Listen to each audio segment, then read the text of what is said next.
Right. And look, you think I'm a little bit kidding? I'm not. You just fucking don't poke the bear. Just grin and bear it and just deal with it. Deal with the craziness. If you do what you have to And do, let's not forget, you gotta say you're sorry even if you don't know what you're saying do before. yourself, but never ask you to do it again too. He said, And yeah. I'm not even advocating for, the thing of it is the last thing I want to do is come down on the women. But this is very anecdotally. This is just my life experience, my experience with my friends. I hear I'm too tired to have sex at the end of the day. Like, I've done this, and I've wiped shitty butts, and I've done the dishes and the laundry and made the beds. Plus I work, and I just don't have the time anymore. And what happens is, like I said, she prioritizes the kids. The intimacy tends to fall to the wayside. Well, that is how men connect. Like, if you want your man connected, you better be keeping him sexually satisfied. If you're not, then find it somewhere else. Exactly. He goes and starts to focus on the career. And then she feels like, I'm being abandoned. He's not there for me emotionally. Well, you weren't there for him physically either. Like, it's a vicious cycle. I've explicitly told her that before. Been married 10 years. Wonderful wife.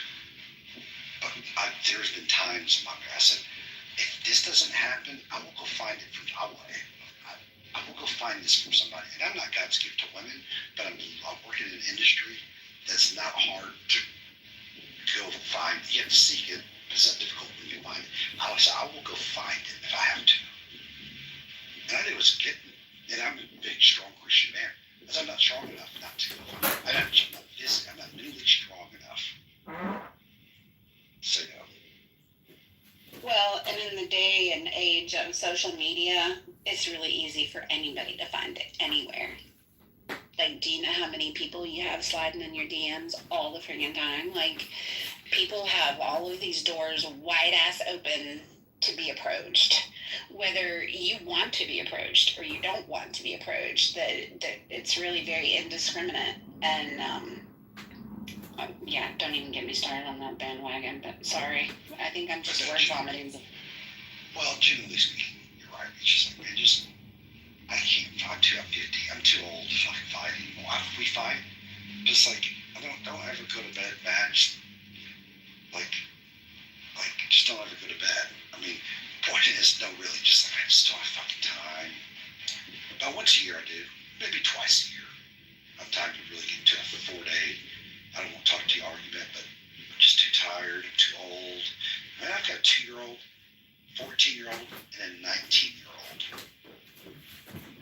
There's always chaos. And I'm not the easiest person to be married to. But like I tell her, I'm not the dumbass that married me.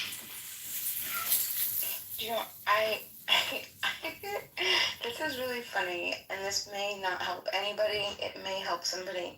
I read 2 books a few years ago, and I swear, whenever I want to improve something in my life, I refer back to these books. And it's so crazy how I can break a bad habit that I want, whether it has to do with me or a family member or whatever else. But I just follow the instructions. There are 2 books. They're very similar, but they have different layouts, and they cover different things in the same way, if that makes any sense. It's called Atomic Habits, and the other one is Tiny Habits. And I think if you're a guy, right, you just have to be smarter than your woman's stupid. That's something that I like to say to everybody. Just be smarter. Just be smarter than they're stupid. Because listen, we get emotional and we get overwhelmed. And I'm not saying it's an excuse. I'm just saying this as an objective, an observing woman. We don't understand ourselves a lot of the time because of the emotion. Hormonally, these hormones will hit us.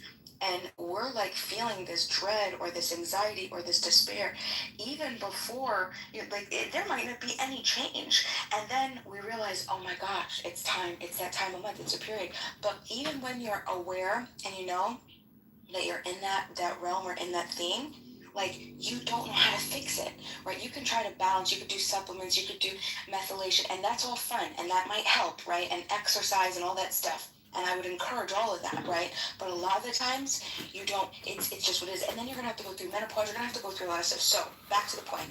Atomic habits and tiny habits. Be smarter than her stupid.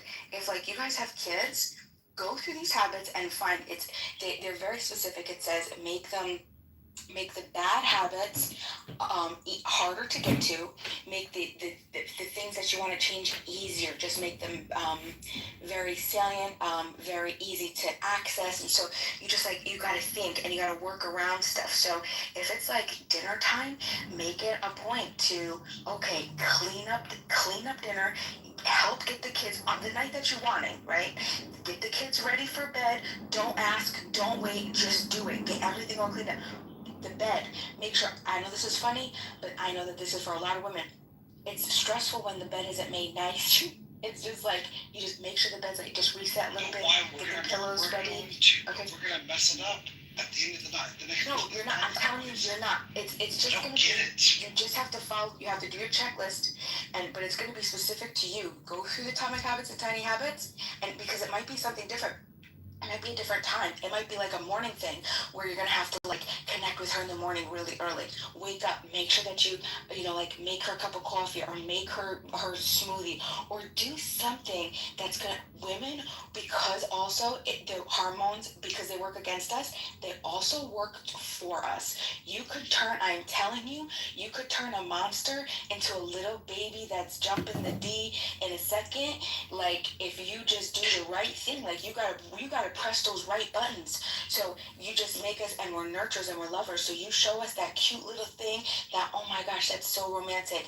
He made me a cup of coffee. He made me my food. He made me my lunch. Oh my gosh. He brought me a little flower. He made me a little note. He did a little emotional check-in. Whatever they might be, but you gotta know your woman and I'm telling you, read these books.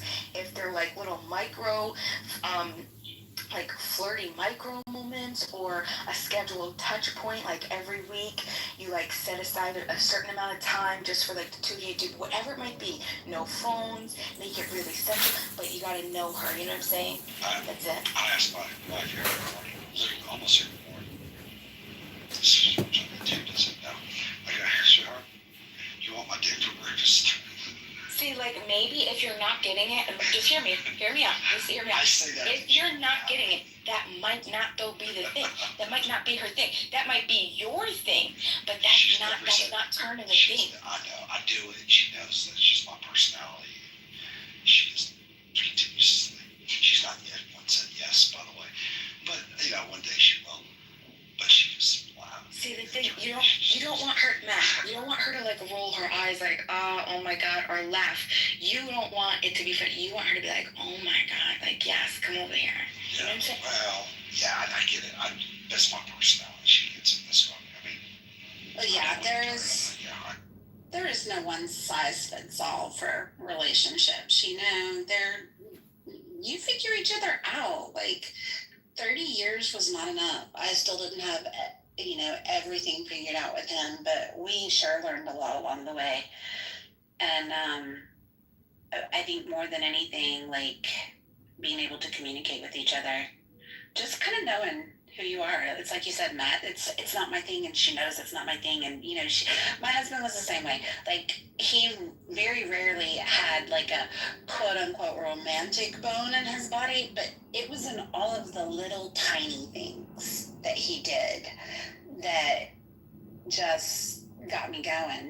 Like I would wake up and he'd leave Post-it notes on the mirror for me. Or he'd just send me a random text during the day and just say, thinking about you, or whatever. They were never like these. I mean, he did occasionally come up with some pretty good grand gestures, but for the most part, for the duration of our marriage, it was all the little things. Like, honestly, that was my biggest regret after he was gone was. Well, the tragedy lost your husband.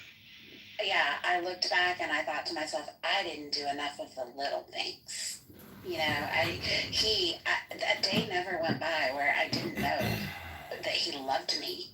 And if you're going to have a regret about something, like that was my biggest regret, that it was included in my eulogy. I didn't do enough of the little things.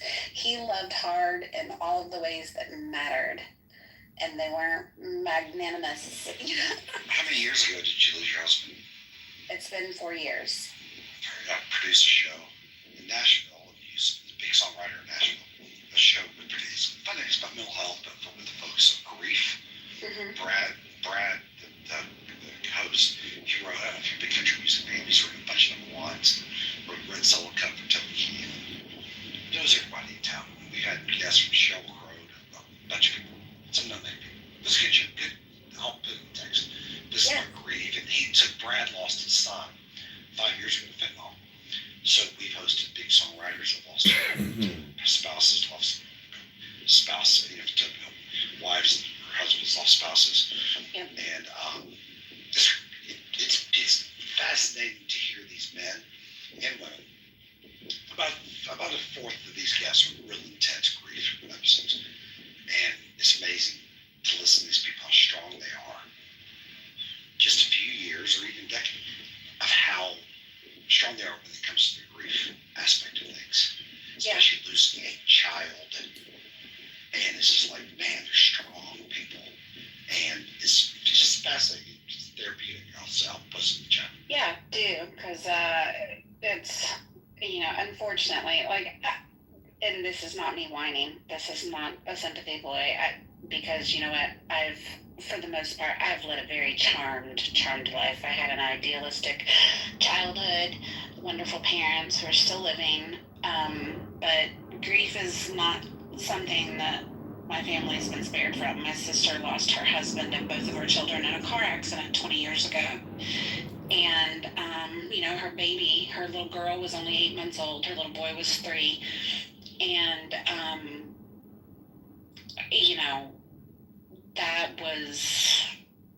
that was like a really, really pivotal moment in our family. And a lot of what we went through with her, I think prepared me for what we were going to go through with my husband. I learned a lot of what not to do. And how to manage it, how not to manage it. It's like right. The wrong way. Right. And I don't know. I don't really believe in that comparing grief stories game. Because everybody's. You can't. There's no.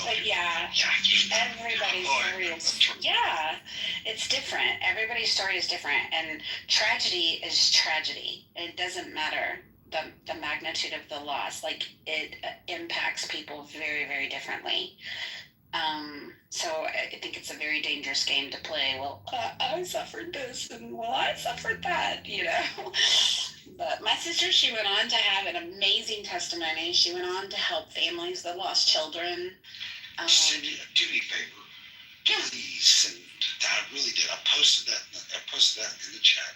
Mm-hmm. And we have. If she's more proactive in the grief community, something like that. And again, even though we've had a show grow, we've had these huge songwriters, actors. It's someone like that in the grief community. And has a story, and reach out to that, and I'll put my email address. I don't know, we've flown that girl that abducted in plain sight. She was abducted twice as a teenager. It was a big Netflix show. We flew her in from Utah. We've had a long list of people. Some people you've never heard of. Dark humor and her, I call it cerebral humor. It's just a wonderful show, and we produce it in Nashville. And if she's taken her grief story and turned it into, I hate to, just for the lack of people haven't experienced this type of grief. I've been around it, so I've heard these men and women talk about children and whatnot. People to find somebody that really looks at finding the good in grief and finding the good in it are amazing people. Yeah. Amazing people. For sure. And I'd love to have someone like that who's lost a family. Mm-hmm. I could not, I'm checking. Like I told my wife, my 2-year-old, I'm checking out. I'm sorry, nothing's going to stop me. Nope, can't do it. So to think that I have that terrible attitude, even with seeing some of these people who a child was murdered, his child is a big songwriter, a bunch of big songs. Y'all get in case of nothing. His child was murdered in downtown Nashville with a knife. Stepped in the middle of a fight to break it up. And anyways, make long story short, 6 months later at his trial, they found him guilty. He just said, he told his kid, he told this person who murdered his son, I hope you get to know Jesus because you and my son will be best friends one day. When you find, Right. if you make it to heaven, per se. Just say that to someone who murdered your child, it's pretty damn powerful. Yeah, my sister actually, she, there was a trial for the man that hit them. He was not under the influence or anything. It was honestly a tragic accident. He was speeding and he ran a red light when he T-boned them. And repeatedly throughout the course of the 2 years before his trial, the district attorney tried to get my sister to coordinate and work with the victim impact group to provide like a victim impact statement at his trial and whatnot. He was charged with 3 counts of vehicular homicide. And my sister had declined to give a statement.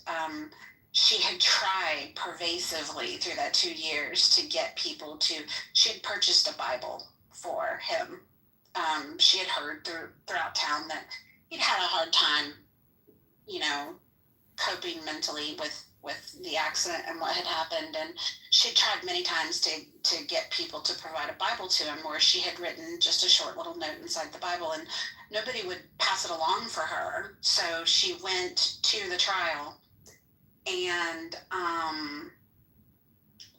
towards the very end of it, her husband's parents, who did not really engage with them a whole lot, there wasn't like a great relationship there, they had provided a really powerful victim impact statement to the court, and they were pushing for maximum sentencing.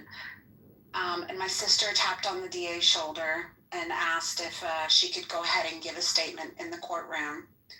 The judge was honestly getting ready to throw the book at this guy, and the district attorney agreed.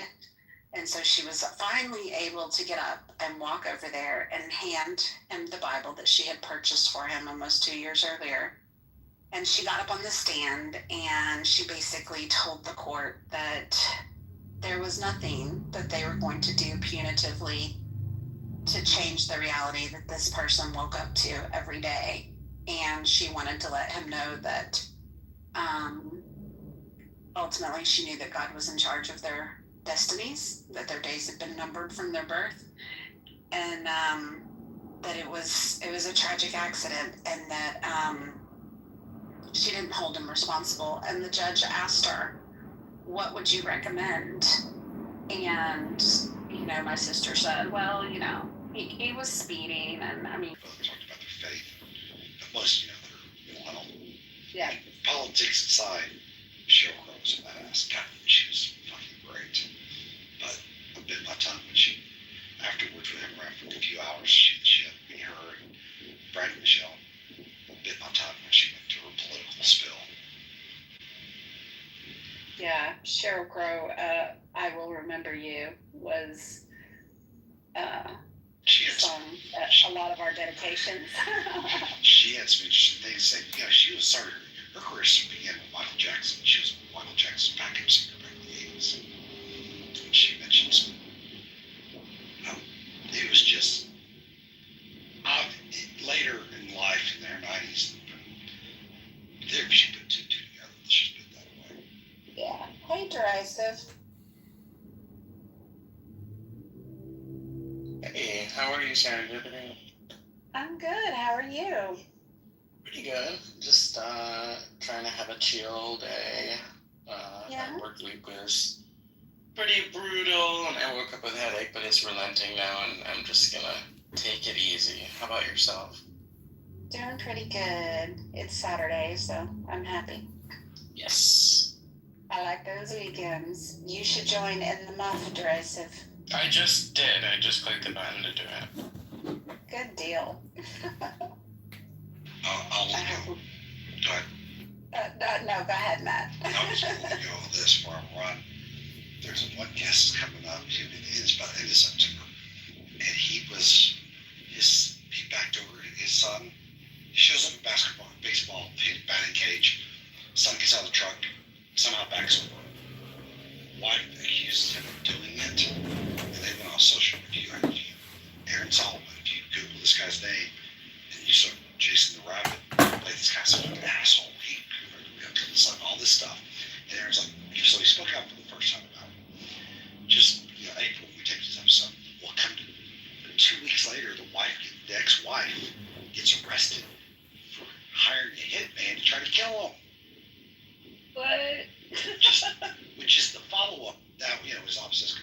because we brought them back. Oh yeah, crazy. See, back to women, y'all can be crazy. I know. Women are the craziest. All right, y'all We have. got those hormones. I know, right? Yeah. Well, you do reach. I mean, share my I information. will. So there you go. All right, I'll talk to y'all later. All right. Bye. Bye. Hired a hitman. Yeah.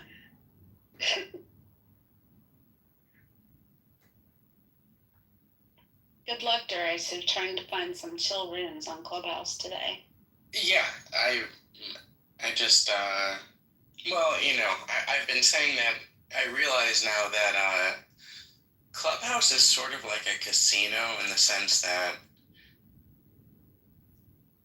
once you start, because I've taken a number of long breaks from Clubhouse. The last one was 7 months where I didn't have the app installed at all, and then I came back and started doing some rooms, and it's like a casino in the sense that once you start playing a little bit, like, you Yes. really want to keep playing a lot, and you also, 84% of the time are going to lose while doing it. Yeah. And so, right now, I was just like, any room where they're not yelling at each other is A-okay for me. I don't care what they're talking about. Right. Yeah. It's kind of hard to get away from. I mean, yeah, it's.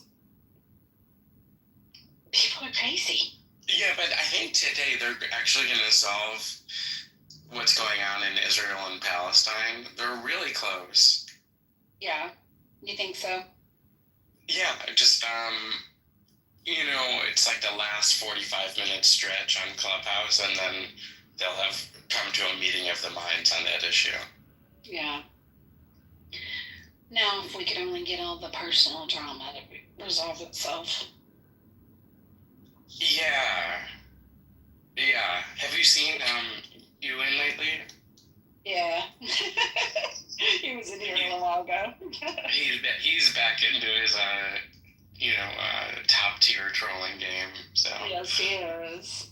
Yes, he is. He doesn't disappoint. BB was in here earlier, and they were both in here at the same time. And I was like, okay. I'm uncomfortable. Mm-hmm. I get uncomfortable with those things. But yeah, what you gonna do? Well, I guess I'll head out into the halls and see what's happening and popping out there. But it's been a good room, y'all. Thanks for showing up. Okay, nice to hear from you. I'm sorry. Yeah, I'm sorry we're not like the typical Roger rooms with all the excitement, but No. It is what it is until he returns. Is he gone?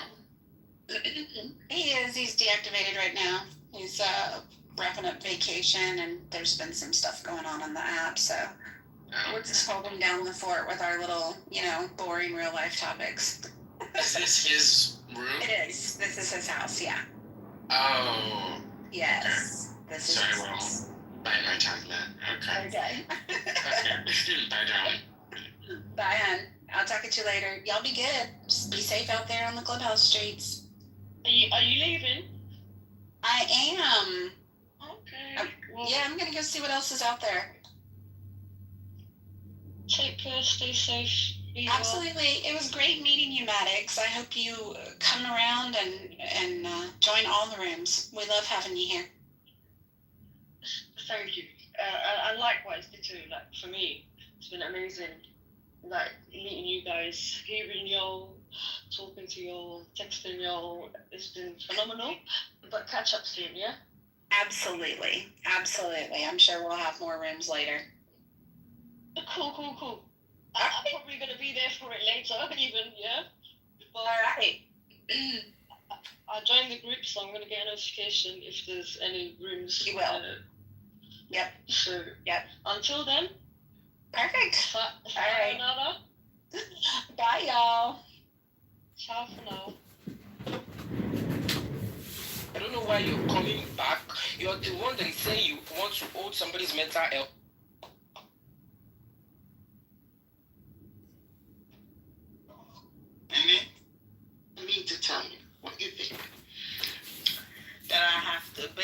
is he was saying it was trust the process.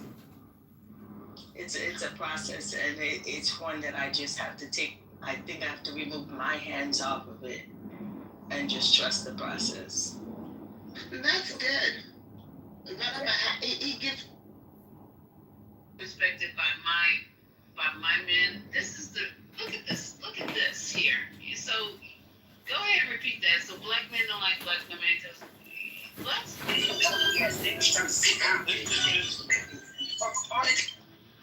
This is just what I've heard, you know, like listening to black men on social media talk about black women. There's even a video of a black man going around with a blower blowing off black women's weaves.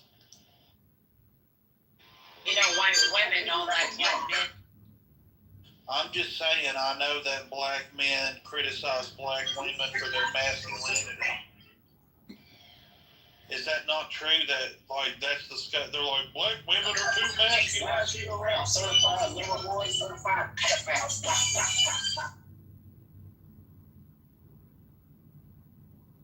No, I don't think white women really wear wigs. They actually do. They wear clips. They wear wigs.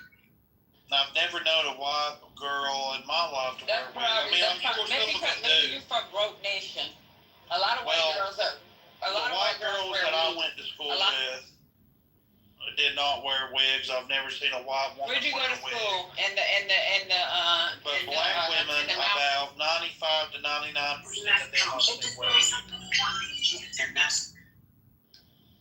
Is this what you want me to just be playing music?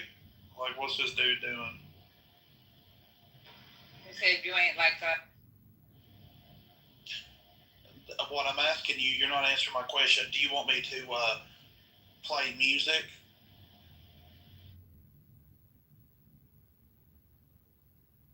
No, I want your ass to move to the Google bit.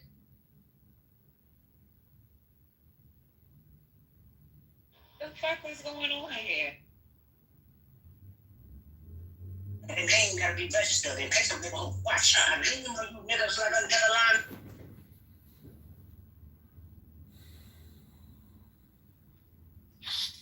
Do you think that like Clubhouse is like where mentally ill people like go? What'd you say? Do you think Clubhouse is like a place for the mentally ill now? Yeah, I'm starting That's to believe funny that. you would say that, Jess. We were just talking about this morning. I invited my friend Mary on the app, and she's been sitting in the food, and she's like, "Bro, the Clubhouse is like it's full of people that need help." Yeah, this is really like a lot of these people need help, bro. Yes, and this is a place where they come, all their demons and dysfunctions, they can come here and be anonymous with it and just let it all go. You know what I mean? I mean, he's clearly a racist. And he just came in here and he shut right out. He just immediately called me a nigga. Who, that MC person? That person that Patty was just on? Yeah, he came in and he said, so what's up, nigga? I'm like, what? Really? He said that black men gave him the permission because it's a term of endearment. I had to go on. I'm gonna go on mute for this. Sorry, after this, because I might lose my fucking shit. But yeah, he said, yeah, term of endearment. This one I'll be saying, how violence works sometimes. These niggas have not been smacked. I mean, like with the whole hand, like when you take a smack like up in the air and bring it down, like pow, shut your ass up. Use the back of the hand too, so that The fuck wrong with you? The fuck you mean, nigga? That never happened. The white boys that I've been around, they ain't got popped, so they already know. They did that. They done got the fire slapped out of them, so they did that.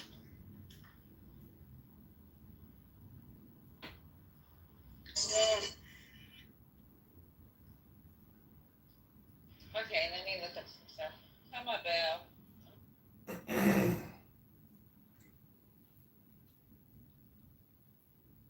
thing about it, he goes through shit. He should explain shit. Because we don't, there's no resistance, there's no organization, and we're afraid to do it. Yeah, but one thing that's not gonna happen in my family with all these men, that's why I just say, you know, you just want Clubhouse to get your shit off for real though. But all these men in my family and Kahanas, the great work for Israeli security, saved many lives. Why are you always saying they are Kahanas? Kahanas, Kahanas, what is Kahanas arrangement zero? if you would have said that in front of my boys or the men in my family, they would have completely knocked the fucking taste out of his mouth, calling me a nigga. That was That mom and stepson starting tradition. You ain't got a word for him. He can't be no around. Like, if he get locked up, like white people kind of run the world a little bit. So if he get locked up, we gonna make it 10 times harder for him in prison. He can't do that to you. No, he ain't gonna be eating no I'm food. literally trying to work here. Taking all his phone calls. Where is this? So he only can do this shit on like an app. I can do this shit on an app, in prison, in the street. He only got limits, you know what I'm saying? So he know that. I ain't gotta do no telling. If he get locked up in Texas, they gonna take everything from that boy. So he get on dope. The Mexicans even gonna be on his ass. But the Mexicans don't fuck with him. We gonna be putting dibs on him like, we got this one. So we get the first one, we get black. And the Mexicans, they gonna get the second white person. And it's back to us. You know, we passing them. Even the hardest white dude you ever seen gonna get fucked up. We gonna make it hard. Yeah, I remember the Dean Cain who used to play Superman.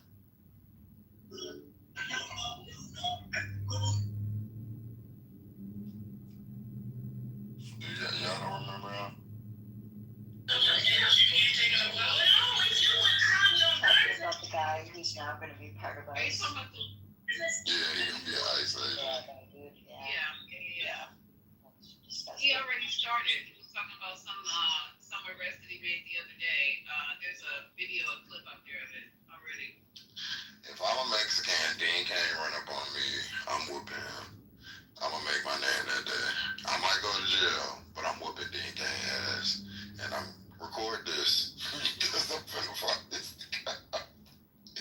You're not Superman, bitch. I'm not racist, bro. I'm gonna give you the facts, bro. Like, you ain't gonna run that shit over here on me, bro. I'm keeping that shit cool. You trying to disrespect women.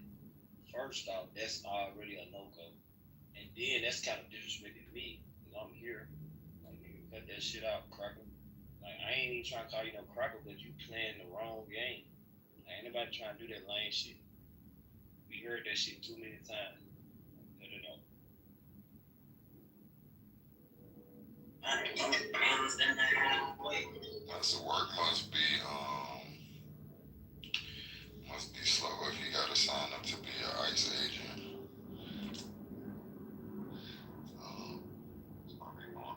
You know, so good. He couldn't like do no episodes of SVU or nothing.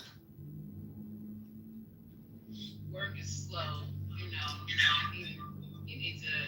Hollywood ain't looking for you. No, nothing. Not even a Geico commercial. There's something you can do out there besides go and arrest you. But I think he's in deep down, he's just showing you who he is. He wants to go out there and try to be tough and get rid of some immigrants at the same time and make a name for himself on the MAGA set. So. I found a lady last night. She was doing like profiles on pretty much everybody in the cabinet, and she did hit a profile on Stephen Miller. Have y'all ever seen his wife? Yes, I thought she was having an affair with Elon. They accused her of having an affair with Elon Musk. Yo, they said the wife is terrible. They was giving I forget what school she went to, but they was like, she's a psychopath. You know, she is a really, really mean, hateful person. And they was like that he, I mean, yeah, but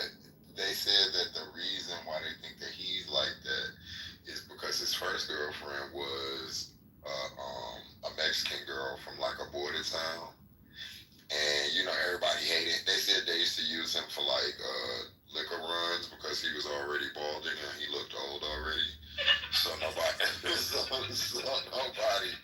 So they just used him. Nobody really wanted to date him and shit. And they was like that this one girl, this Mexican girl, who was they said she was a real like pretty girl. She dated him, but like I guess they were saying she felt sorry for him. That's kind of why she dated him. And then like I guess she did. The more she learned about him, she was just like she couldn't deal with him either. So she ended up ghosting him. And they say that they think that's part of the reason why he has like this big heart on for like getting Latinos out of here and stuff.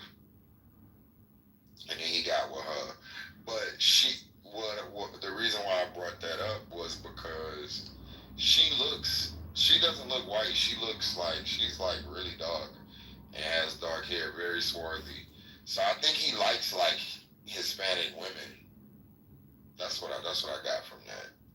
And so, in turn, Couple tickets. like that's why he has such a To vicious pay for it, against so them. no one has an excuse. In the case of the leaked emails with all that hot. In an anarchy style situation.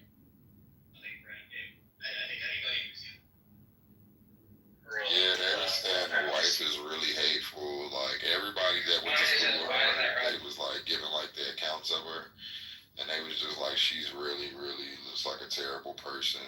Like he is too, but she's like worse, supposedly. When this little sprinter was And about they to be were freed, Jewish, which I didn't know.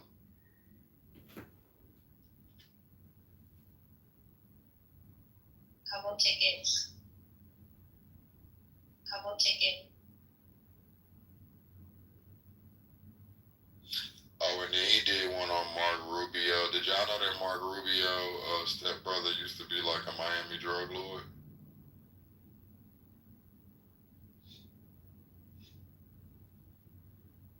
And he was staying with Marco Rubio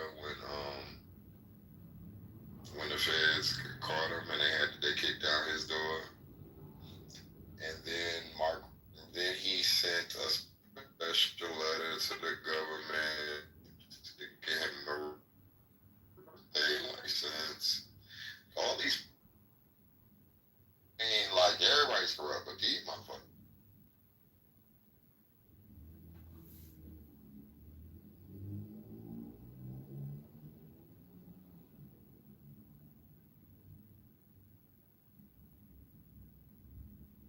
You guys discuss the fact that Abrigo Garcia was let out for like home arrest. We talked about that.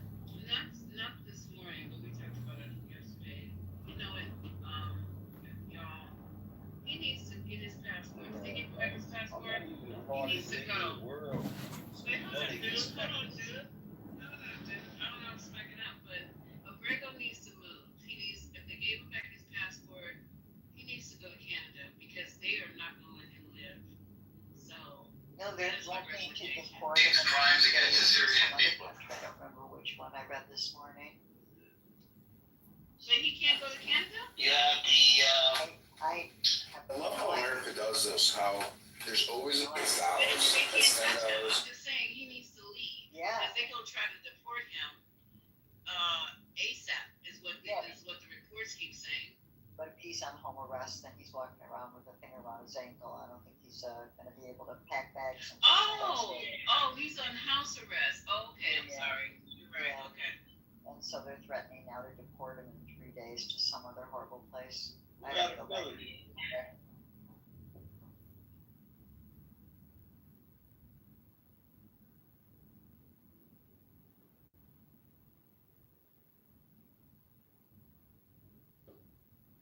Sorry, I was talking to somebody. Good morning, you guys. Good morning. So you are tracking what's going on with Garcia? Yeah, they want him to go to Uganda on Monday. So they said if he plead I'm guilty, sorry, they'll send him to Costa Rica. Right, Uganda. Yeah, he had the offer to go to Costa Rica, and now they're like Uganda. Yeah, because he won't plead guilty. Costa Rica. Right. Oh, so Uganda's a punishment. Yep, it is. Oh my God. I'll sue the shit out of the United States. So what would you guys do? Would you guys go ahead and plead guilty and go to Costa Rica and be about your life, or would you just keep fighting this? I will go right to Costa Rica. Please leave me alone. You and y'all crazy ass white people. I will go to Costa Rica. Just leave me alone. I don't even know that that's an option still. I think that might be off the table. Just give me some money and let me go to Costa Rica because y'all hoes crazy. And I'll try to come back in 4 years when we get somebody else. I'm in Costa Rica right now, man. I would take the Costa Rica deal.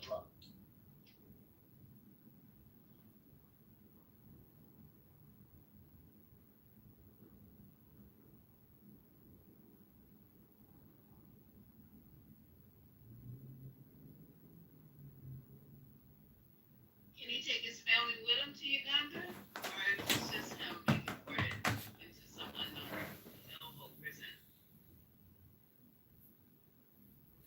My take is that it's probably another hellhole prison. I don't think they're giving him any choices. I think they let him go home for a couple days before they're going to be on him again. That'd be fantastic if he could just get the hell out of here. I'm not sure how he would do it. I don't know how you gonna do that. But I don't care about this shit.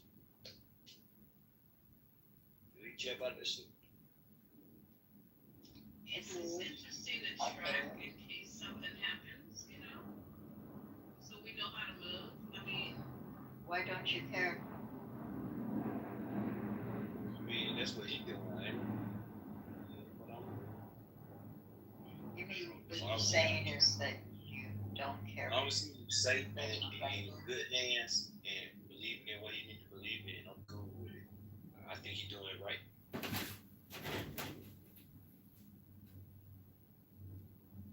You heard me? Why? and it's interesting that he says that because this is where our country is going to. Right. Is individualism. I don't care about what happens to you. It's all about me. And fuck it. I think this is where we're going. I mean, I get what he's saying, but I also feel that we have to be cognizant of what's going on around us and who's not being given their rights or whatever. Because it was him, and now it's us. Because I was saying the same thing like when we were talking, and now look what's happening. It's a concerted effort to erase Black history, and now I'm in the spotlight. Now it's me. So I don't know, bro. I get what you're saying, and I appreciate those words, but we need to be hyper focused on what's happening in our country, so we know how to move in it, right? You agree?